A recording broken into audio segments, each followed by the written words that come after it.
ونعوذ بالله من شرور أنفسنا ومن سيئات أعمالنا.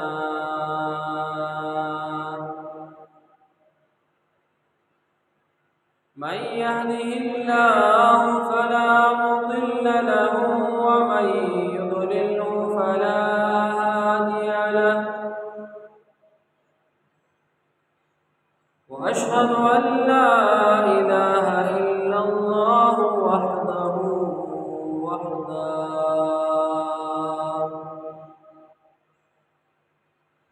لا شريك له ولا مثل له ولا مثال له ولا مشير له. والأول والآخر والظاهر والباطن، لا خالق إلا الله، لا مالك إلا الله، لا رازق إلا الله، لا مطلوب إلا الله، لا مقصود إلا الله، لا معبود إلا الله، لا مسجود إلا الله.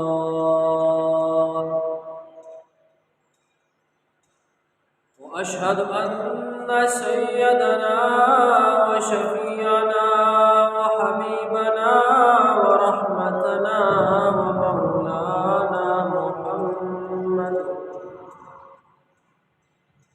ومولانا محمد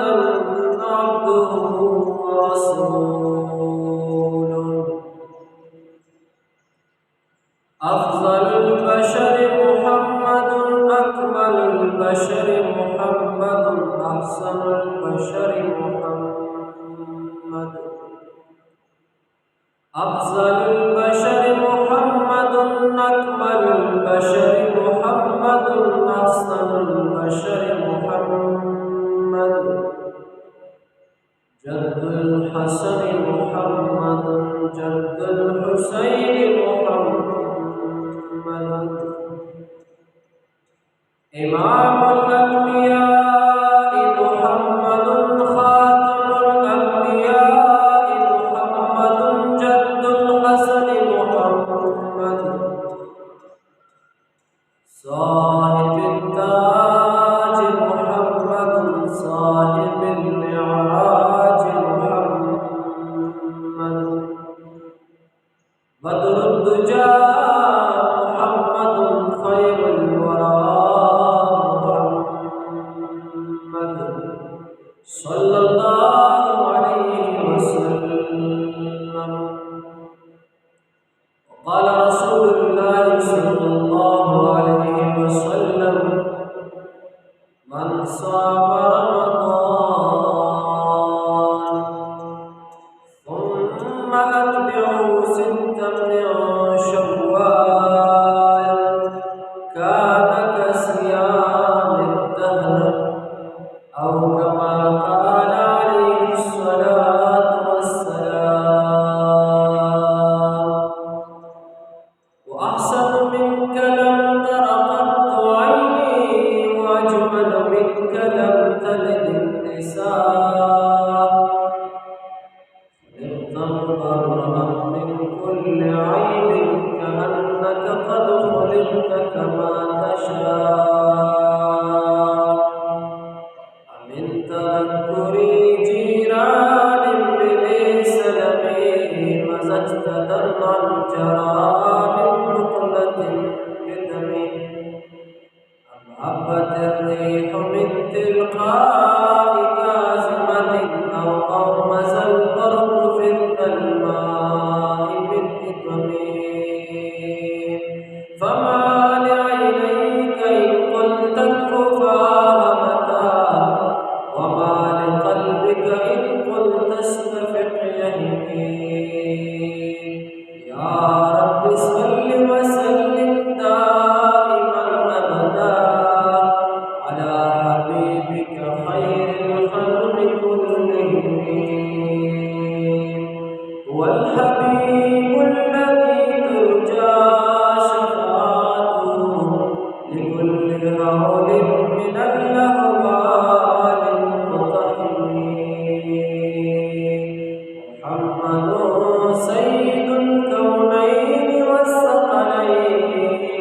والفريقين من عرب ومن عجم يا رب صل وسلم دائما أبدا على حبيبك خير الخلق كلهم إن الله وملائكته يصلون على النبي يا أيها الذين آمنوا صلوا عليه وسلموا تسليما اللهم صل على سيدنا محمد وعلى آل سيدنا محمد اللهم صل على محمد وعلى آل سيدنا تسليما زما خبر مشرانو عزت مند مسلمانانو الله پاک سر زما په ایمان باندې خوشاله کړي د جمعې مبارک ورځ ده ډېره برکتي ورځ ده مسلم شریف کې یو روایت دی نبی کریم صلی الله علیه وسلم فرمایي چې الله تعالی د جمعې د ورځې ته یو لوی شان ورکړی وی د جمعې په ورځ باندې چې الله پاک وغوښتل نو د ځمکه اسمان د دنیا د هر څه سره لکه برابر بیا چې کله الله پاک وغوښتل د حضرت آدم علیه السلام ماده دا الله تعالی په خپل قدرت سره د جمعې په ورځ پیدا بیا چې کله الله پاک وغوښتل نو الله تعالی د حضرت آدم علیه السلام د جمعې په ورځ باندې جنت ته داخل چې کله تیار شو او په وادي نعمان کې د عرفات په میدان کې جبرئیل علیه السلام د الله په حکم سره د ځمکې د مختلفو ځایونو نه خاورې جمع کړي بیا په څلوېښت ورځې باران وشو چې خټه ښه برابر شوله الله فرشتو ته حکم وکړي د حضرت آدم علیه السلام د خپو نه واله دې مرۍ پورې دا جوسه تیاره کړي نو فرشتو د الله په حکم سره د حضرت آدم علیه السلام د دې بدن هغه جوسه تیاره کړه مخ پاتې شو نو دا مخ د حضرت آدم علیه السلام د الله پاک په خپله باندې جوړ کړ د آدم علیه السلام مخ نه دی دا الله تعالی په خپله باندې څه لکه جوړ کړ نور جوسه چا جوړه کړه فرشتو جوړه کړه او دا مخ ورنه چا جوړ الله تعالی ورنه په خپله جوړ بیا پکې الله پاک روح واچولو د روح نه بعد بیا آدم علیه السلام ته یوې ته لاړ شو جنت ته جنتونو ته ورسو نو چې کله آدم علیه السلام جنت ته تلو نو دا د څه ورځ وه دا د جمعې ورځ وه دا د څه ورځ لکه دا د جمعې ورځ بیا حضرت آدم علیه السلام په جنت کې و الله ورته وی ته او ستا دا بیبي حوا بیبي حوا دا د آدم علیه السلام بیبي وه الله ورته دواړه په دې جنت کې اوسېږئ او چې څنګه مو خوښئ څه خورئ څه څښئ چې څنګه میوې مو خوښي جنت کې چې کوم ځای کې ګرځئ خو لیکن الله ورته یې ونه یاده کړه ولا تقربا هذه الشجرة الله ورته وی دې ونې ته به نه نږدې کېږئ نور ته الله وی جنت کې چې کوم ځای کې ګرځئ څه خورئ څه څښئ الله ورته څه ویلی که ونې ته به نه نږدې کېږئ الله ورته نږدې به نه ورځي شیطان ابلیس چې د یوې سجدې د نه کولو په وجه سره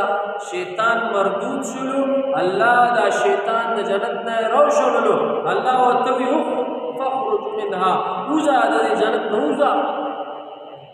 په بې عزتۍ سره شیطان را بهر کو شیطان پړنده ځېدل چې آدم علیه السلام دې په جنت کې مزې کوي او زه به د جنت نه بهر یم خبره پېښ شوې نو شیطان څوک وایي چې د ځان نه مار جوړ کړو جنت ته لاړو او آدم علیہ السلام یې ټوکه کو او صحیح روایتونه داسې وي چې شیطان به د جنت دروازې نه راتلو دننه خو هغه باندې پابندي وه الله ورته وځه ستا راتلل جنت ته نشته تر د قیامته پورې نو شیطان به د جنت دروازې سربار ولاړو آدم علیه السلام ته بیبي حوا ته به ویې راشه دلته دروازې نه نو چې دوی به نه ورتلل ده به ورته ویل زه ستاسو ملګري نه وم زه خو هم تاسو سره په دې جنت کې وم که نه له خواله خو راشئ خبره درته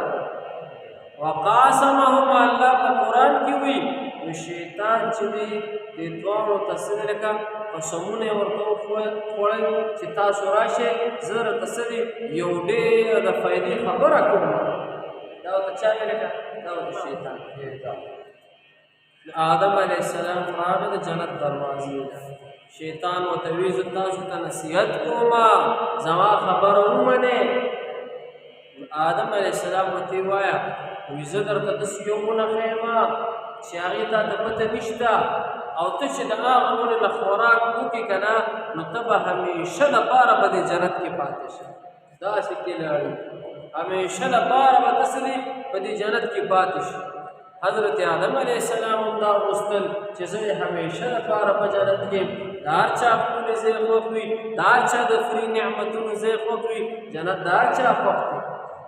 آدم علیه السلام ورغی او هغه ونې نه یې څه وکړه لکه خوراک د کومې ونې نه چې الله ورته وي ولا تقربه دې ونې ته به نږدې نه ورځئ لیکن دې کې د الله حکمت وکړه اوس به دا دومره انسانان دا دومره لوی نظام دا مړ کېدل پیدا کېدل بیمارېدل دا نظام دا خو بیا جنت کې مړ کېدل نشته جنت کې خو مړ کېدل نشته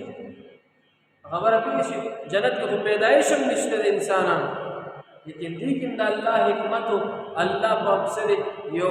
حکمت جوړ کو آدم علیه السلام د ونې نه خوراک وکړو الله پاک ورته څه دی وي زه درنه خفه شو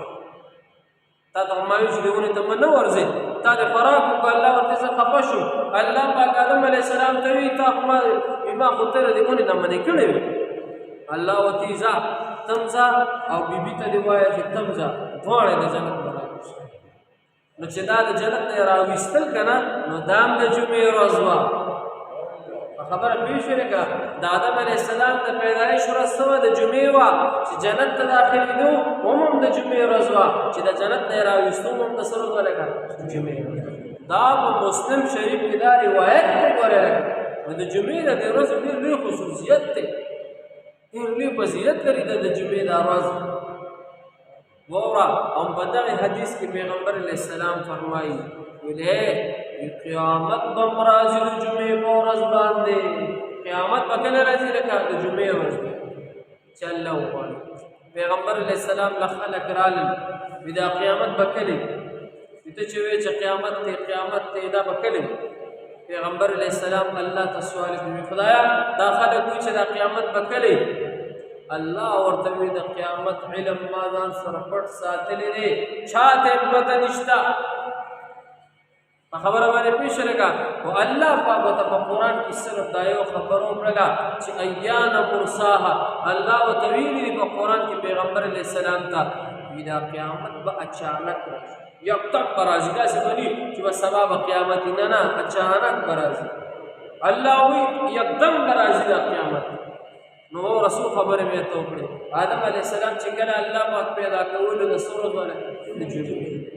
او د هغې نه مخکې چې د دې ځمکې اسمان دا ټول نظام یې برابر کړو هغه هم د جمعې ورځ وه چې د هر څه برابر کړل هم د جمعې ورځ وه چې آدم علیه السلام یې پیدا کول هغه هم د جمعې ورځ وه چې آدم علیه السلام یې جنت ته داخله هم د جمعې ورځ وه چې د جنت نه یې را بهر کو هم د جمعې ورځ وه او قیامت هم د څه په ورځ راځي لکه خلک په څه ټایم کې وایي دا قیامت د چارج ټایم چارج ټایم دا د 9 لس بجې لس یو لس نیمې 9 لس دقیقه خلک به وایي دغسې الفاظ د حدیث کې ګوره خلک به په خپلو روزګارونو کې مصروف وي څوک به څه کوي څوک به دوکانداري کوي څوک به څه کوي څوک به څه کوي خلک به په خپلو روزګارونو کې مصروف وي هر سړی به وایي چې زه پیسې ګټم هر سړی به څه دی خپل کار پسې به وکړي او یکدم د اسرافیل علیه السلام شپېلې شروع یکدم به څه لکه دا شپېلۍ به شروع شي شپېلۍ به څنګه شپېلۍ وي قرآن کې الله وایي داسې شپېلۍ وي داسې شپېلۍ چې د هغې شپېلۍ د اواز د وجې نه به د انسانانو زړونه پړق وچ پړق برداشت به څوک نشي کولی دوباره مانوس کې څه روژه ده پوه شوې لکه خلکو زړونه به څه شي لکه دا وچ وي دا ډېر دا هیبت ده اسرافیل علیه السلام فرشته د الله پیدا کړې ده او الله ورله دا وخت نه دا شپېلۍ ورکړې ده او په دې انتظار دی چې الله به راته کله حکم کوي چې ووخه دا شپېلۍ ونفخ فی الصور یوم ینفخ فی الصور فتأتون افواجا الله وایي چې کله موږ دا شپېلۍ وکړو که نه دا خلک به ډلې ډلې څه دی د دې قبرونو نه راپاڅي نو الله وایي چې دا شپېلۍ چې ووخلی شي که نه د دې د وجې نه به په دې ځمکه باندې یو زلزله راشي ان الزلزلة ساعة شیء عظیم الله قرآن کې ویلي دي وایي داسې زلزله به ورسره راشي داسې زلزله لکه دلته چې زلزله راشي که نه نو یو منټ یا نیم منټ یا یو څو سکنډ او دا ټوله دنیا د الله پاک په قدرت سره وخوځېږي دا لوی لوی بلډینګان وخوځېږي دا ونې بوټي وخوځېږي انسانان چغې کړي خدایه خیر څوک استغفر الله څوک پکې پیسې ته راچل کړي څوک پکې سجدو له لاړ شي څوک پکې څه دی الله ته منت زارۍ شروع کړي دا لږ ساعت څه دی لکه د الله په قدرت دا ټوله دنیا دا ځمکه څه دی لکه دا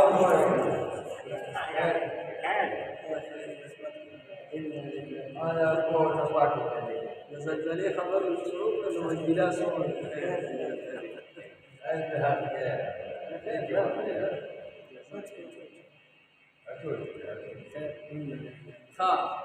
نو الله قرآن کې وایي په 18مه سپاره کې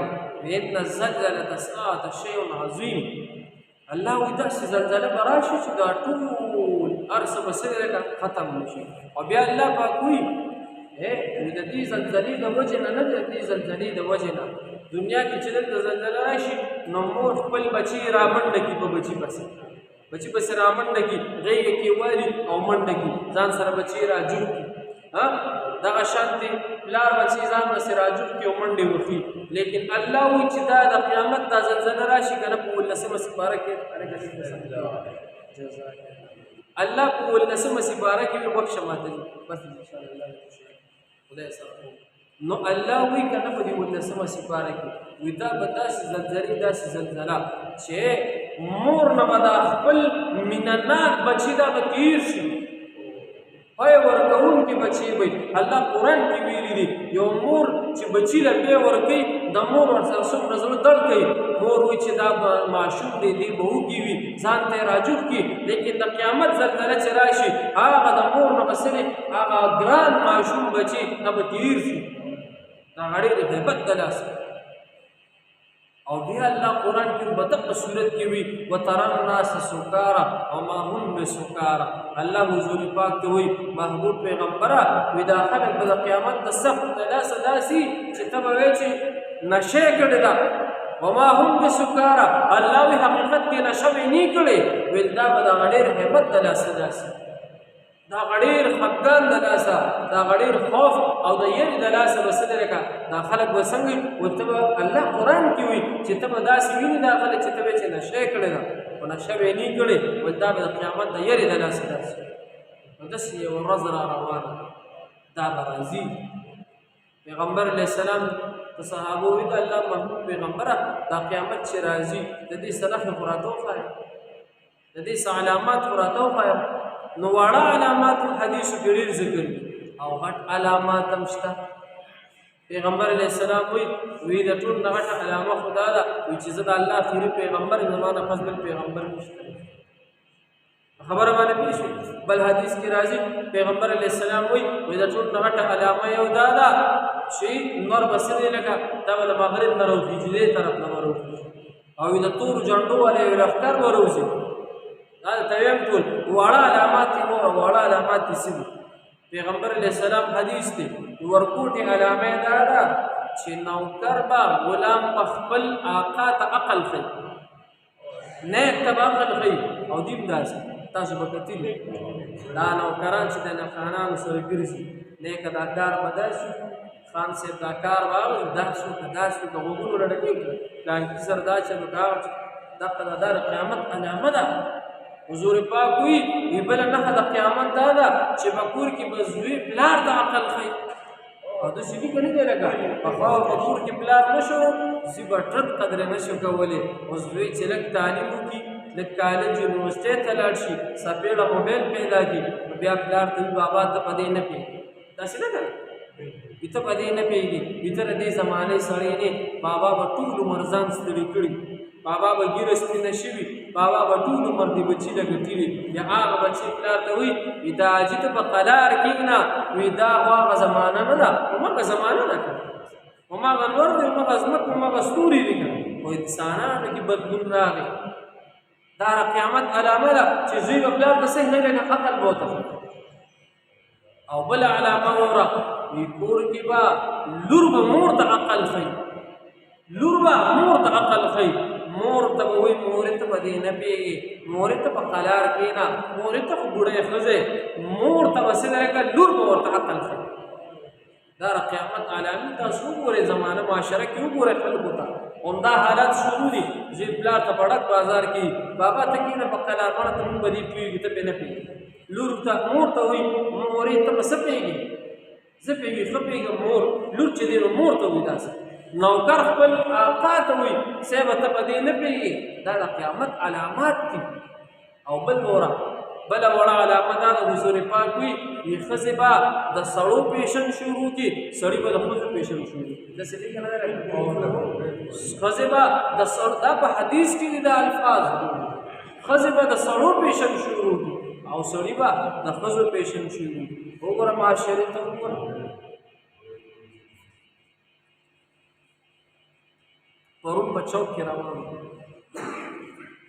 ما سره څه مېلمانه ناست هغه یو ماتې دا ته واخله څه پیسې اوس حساب کتاب ما خیال نو ګاډي ته زه ناست مخامخ زنانه ډزه پرې ولګېده چې هغه ولګېدل په خطایي کې ما خو سر ښکته په معدې سره هغه زنانه نه اوس هم سړی قسم دی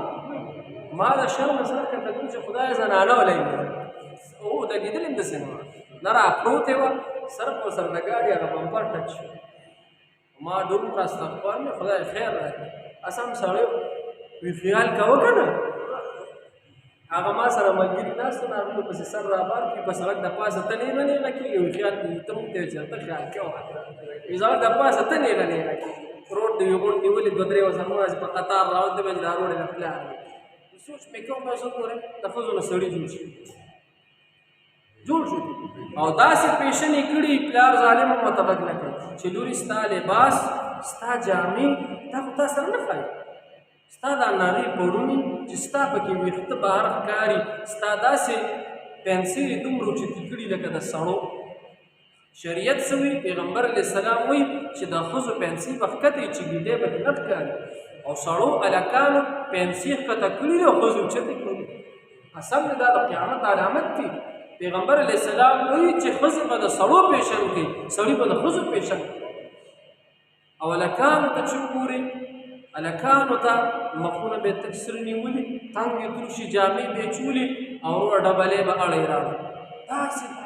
عجیبه خلک دي پلار ظالم ورته دا نه وایي چې بچي راته رضان نه شي جوړ کړي مور ورته دا نه وایي چې بچي ته زما لور که مې زوی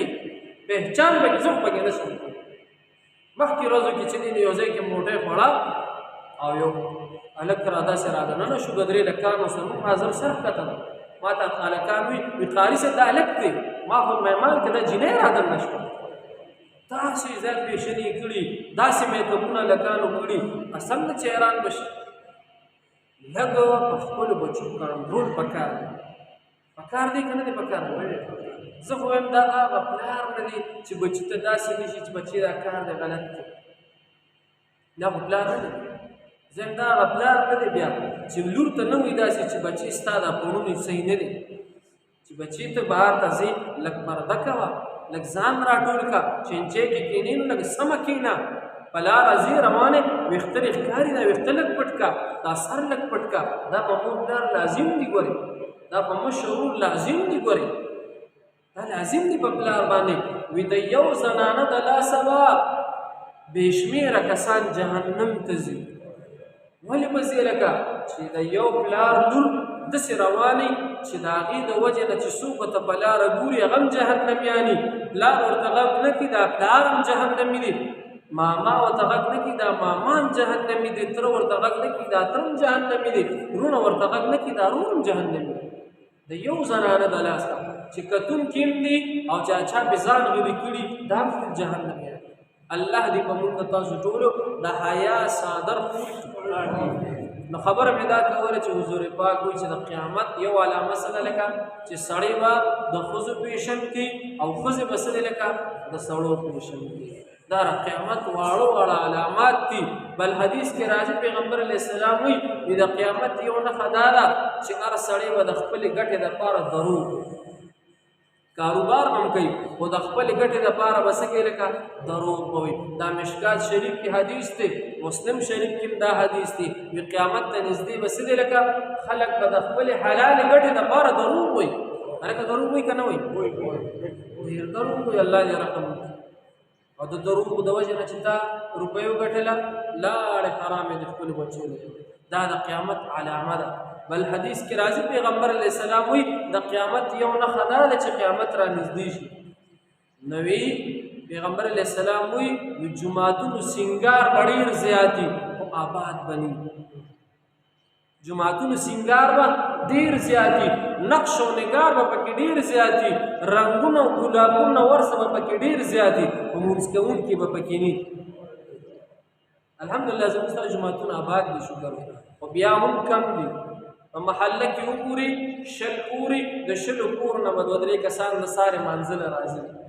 ټیک شو الحمدلله جمع خوشي خو د نورو باندې شرق راغلی دی نو دا د قیامت علامه ده حضور پاک وایي چې جوماتونه به ډېر شي او د جوماتونو نقش و نګار به ډېر شي خلک به راځي په جوماتونو کې به سمې خوارۍ کوي ولیکن لمونځونه به پکې نه کوي او دا صحابو تپوس هم کړی د جومات آبادېدل څه مطلب د جومات آبادېدل دا چې په دې کې 15 وخته جمع کړي لمونځونه پکې خلک کوي اصل د جومات آبادېدل دا دي نو دا د قیامت علامات دي او غټ علامات یې واورئ غټ علامات غټ علامه یو دا ده چې حضور پاک فرمایي نبی کریم صلی الله علیه وسلم فرمایي وی زمانه پس په 13 کسان به راځي حضور پاک څه وایي وی زمانه پس په 13 کسان به راځي چې هغه به کذابین وي دجالان وي او دا 13 ونه به وي یو به وي زه پیغمبر یم بل به وي زه پیغمبر علیه السلام وایي زمانه پس په قیامت ته نږدې څو کسان به راځي لکه 13 کسان به راځي حضور پاک چې کله په مکه کې وفات شو ورغه دا ډېره جدي خبره مکه کې وفات شو پیغمبر علیه السلام چې الله پاک ومستل دنیا نه تشریف اوري شوله حضور پاک لا روزه مبارکه کې دفن شوی نو چې په یمن کې یوې ښځې وي دعوا کړې وي هغې وی چې زه پیغمبر یم دا په یمن کې یوې ښځې څه دعوا کړې وي چې زه پیغمبر یم دا د پیغمبر علیه السلام لا روزه مبارکه کې لا دفن شوي نو دا شروع بیا چې دی د هغې نه بعد بل داسې یو ملک کې چې دی یو سړي دعوا وکړه چې بس هغه پیغمبر لاړ او زه پیغمبر ابوبکر صاحب چې خلیفه شو لاړ وروپۍ چې دی نو مسیلمة الکذاب د هغې نه مخکې چې دی نو هغه زنانه لاړه ختم یې کړي دا اوس دا پکې لا بله فتنه حضور پاک فرمایي وي زما نه پس به څو کسان راځي 13 کسان به راځي او دا به ټول دروغجن وي دا به ټول دجالان وي او دا به واجب القتل وي نو خدا ایمان دی چې پیغمبر علیه السلام د الله اخري پیغمبر د هغه نه پس بل پیغمبر راتلو ولا نشته په خبره باندې پوه شوې لکه بله واوره پیغمبر علیه السلام فرمایي چې د قیامت بله غټه علامه دا ده چې رور به د رور سره روان شي او دوست به د دوست سره خوږ شي هلکه داسې ده که نه کور کې به 2-3 وروڼه او یو بل سره به یې سمه چاړه او چاري به یو بل ته به سم په سرو وینو به ناست دي او یارانې دوستانې به بهر سمې خوږي داسې ده که نه دا مې دوست دي دا مې پلانکي دي دا مې ډنګرې دي او ورور به خپل د مور پیدا ورور وي او هغه سربسې دي په یو کټ کې روټۍ نه خوري د هغه سوري نه نفرت کوي د هغه د بچو نه نفرت کوي د هغه د کور نه نفرت کوي د هغه د ګرځېدو نه نفرت کوي دا د قیامت علامه ده ورورولي به ختمه شي دوستي او یارانې او تعلقات به شروع شي هغې له به اهمیت ورکوي او تاسو به اورېدلي وي تاسو د خپله معاشره کې وګورئ کور کې به ورور سره به ګپ نه لګي ورور سره به ناسته نه کوي ورور سره به غم خالي نه کوي او لورې یارانې دوستانې به جوړ کړي هغه له به تحفه ډالۍ هم وړي دلته به یې ورور د لوږې مري او هغه له به هر څه وړي دا شته دا به نه کوو خپله ورورولي به او ورور دا د مټو زور دی ورور څه دی لکه دا د مټو زور دی ورور څه دی لکه ډېر هم لرې شي تا نه ډېر هم نفرت شي خو که خدای به که ته سبا مړ شوې دا ورور به دې ولاړي دا کټ سر ته به دې دا ورور ولاړي که ته ډېر هم په کاڼ ولي که نه خو بیا به هم دا ورور به راځي ستا د کټ سر ته به ولاړي تا به قبر ته دا ورور کوزوي یارانې دوستانې تعلقات دا خو یا په پیسو پوري یا چې تا سره ښه جایدادونه هغې پوري بس ختمې بیا دا یارانې دوستانې نو واورئ چې دا د قیامت مه لګوئ که دا شی څه کوي دا دغه دی پی پی ایس لګي ولګوه خدای دې سپیکر مه لګوه پیغمبر علیه السلام څه وایي چې قیامت علامه دا ده چې دا ورورولي به څه دی که دا به ختمه شي او دوستانې به څه دی لکه دا به ډېرې شي بله علامه پیغمبر علیه السلام فرمایي چې د قیامت بله علامه دا ده چې به خلک څه دي عبادت جنازه ذکر اذکار دا بس د خلکو د رضا لپاره به کېږي د الله د رضا لپاره به نه داسې ده که نه دی لکه جنازې د خلک ځي نو عموم د ریا په نیت باندې ځي هلته به هغه ته ځان نیغ نیغ کړي چې زه رالم ستا د پلار جنازې له راغلې دا مه کوئ ثواب د څه شو حضور پاک فرمایي چې د کوم مسلمان په جنازه کې 40 کسانو شرکت وکړو یا الله پاک فرشتو ته وایي چې دا 40 کسان د دې مړي شفارس کوي الله وایي دا مړی خو مې وبخلو دا 40 مې مسلو بخلو خو چې ستا په زړه کې دا نیت وي چې دې زما د پلار جنازې له راغلی دی او زه د پلار جنازې له ځم نو تا به خدای وبخي نه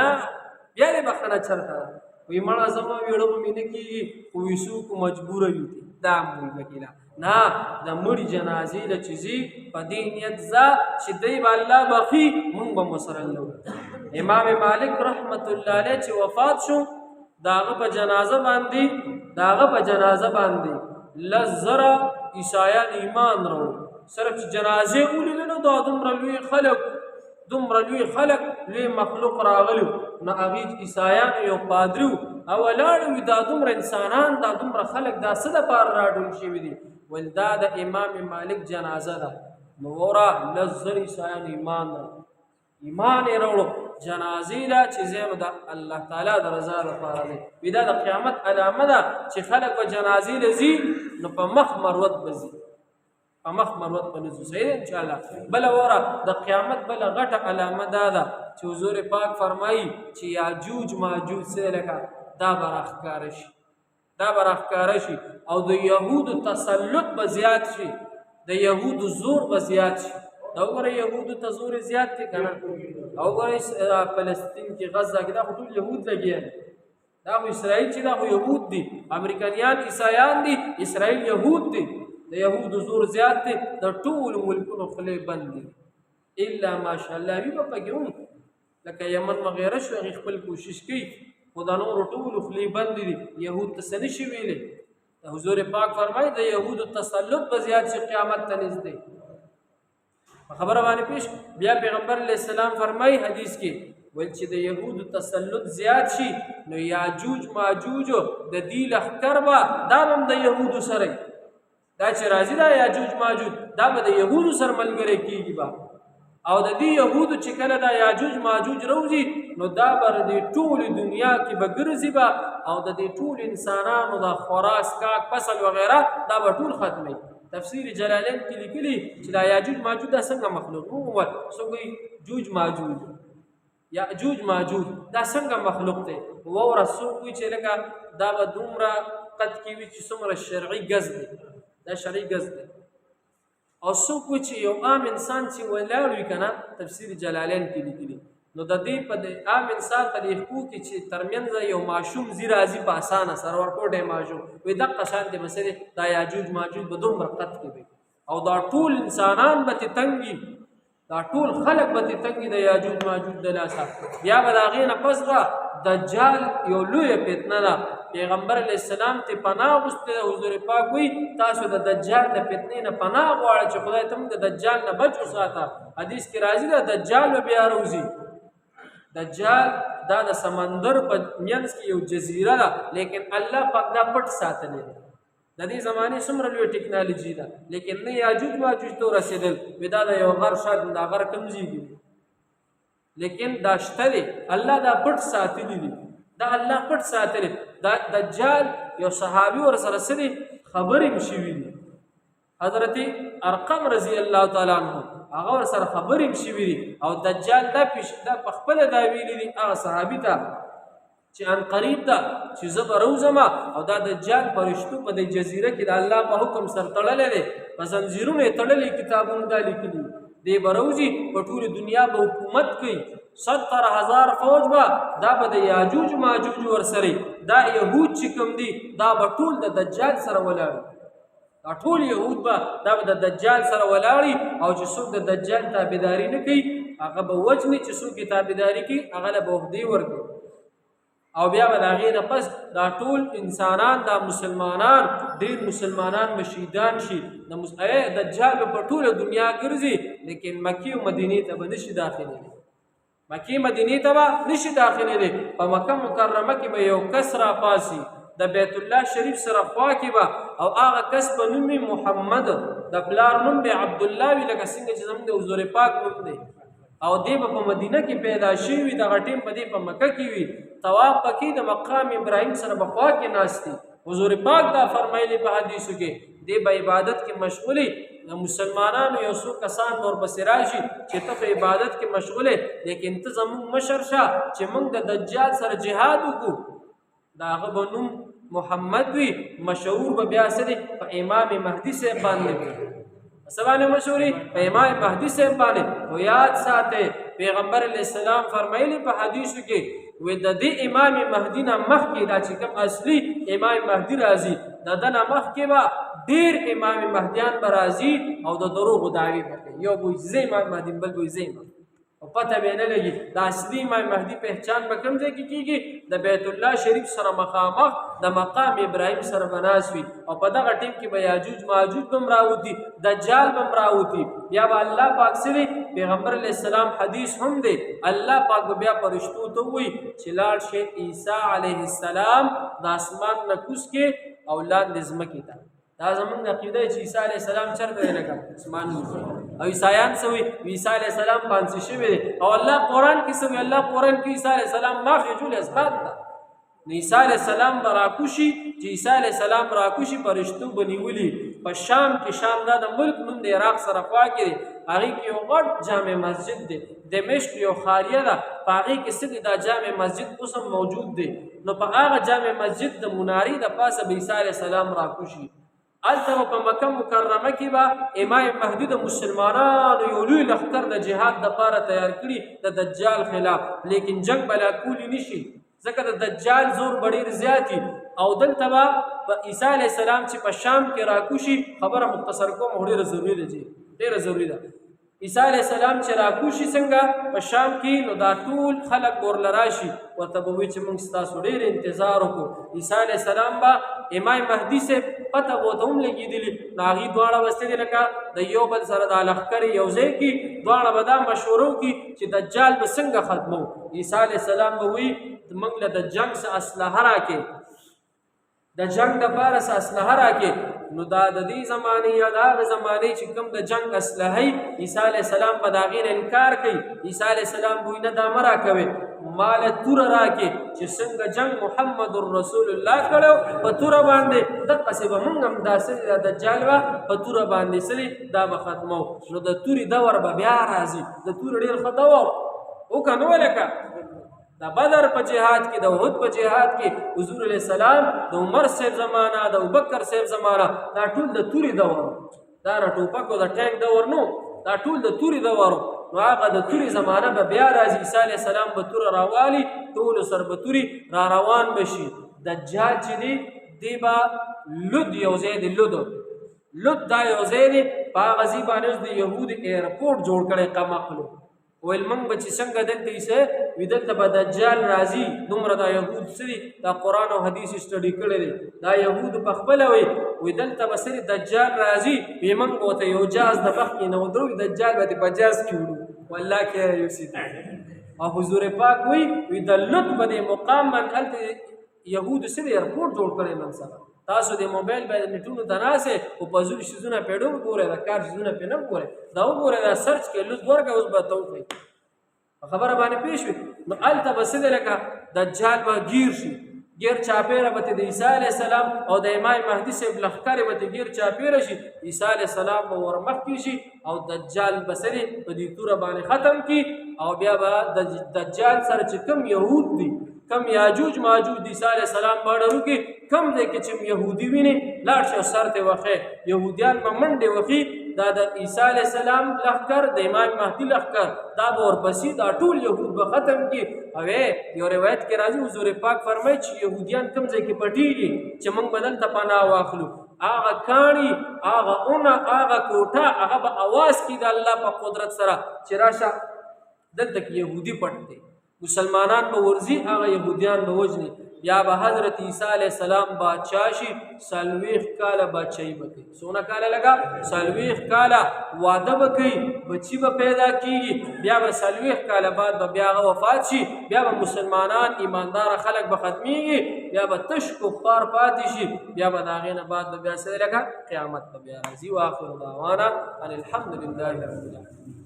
رب کریم چې سمې وي کیسه کمیرا نشي ما معاف کړه ټول ملګری رب کریم زموږ د ټولو ګناهونو معاف کړي رب کریم زموږ د ټولو د مور او پلار ګناهونو معاف کړي د ټولو امت مسلمه ګناهونو معاف کړي رب کریم چې دا کوم د فتنو د ذکر مو په د دجال فتنې خدای موږ ټول دا غي نه بچو ساتي رب کریم زموږ د ټولو نه الله ترازی شي حاضرین چې دا کوم ملګری مشران کې شران ناس دي خدای د چا څه مشکلات ختم کړي چا څه پریشانی دي خدای پریشانی ختم کړي چا کورونه کې خدای بیماری دي بیماری ختم کړي چا روزګارونه نشته حلال رزق اسباب پیدا کړي چا شته دي خدای ته په خیر او برکت نصیب کړي سیار د خور چې وفات شوی دې لپاره مو یا الله مغفرت نصیب کړي په قبر یا الله ته رحمتونه نازل کړي وارثو ته بچو ته یا الله صبر جمیل عطا کړي نور چې څومره مسلمانانو وفات شوي د کلي علاقې د محلې خپل خپلوان رشتهداران خدای د ټولو مغفرت نصیب کړي اللهم حسن مرادنا ويسر امورنا بجاه حبيبك ونبيك ورسولك صلى الله تعالى على خير محمد واله وصحبه اجمعين ضروري خبره د اختر په ورځ باندې چې کومه د جمعات د شیشو لپاره کومه چنده شوې وه 7000 سونه ولکه 240 7240 روپۍ چنده شوه خو دا کم بیا به کې تاسو ټول ملګري څه دی لکه د اخلاص وکړئ حکمت شاه مالی ورکړي ملا شاه ورکړي مالی چې سیمې ستاسو بیا خوښوي چې دا سولر دا شیشې ولګوي صحیح دی انشاءالله ازاد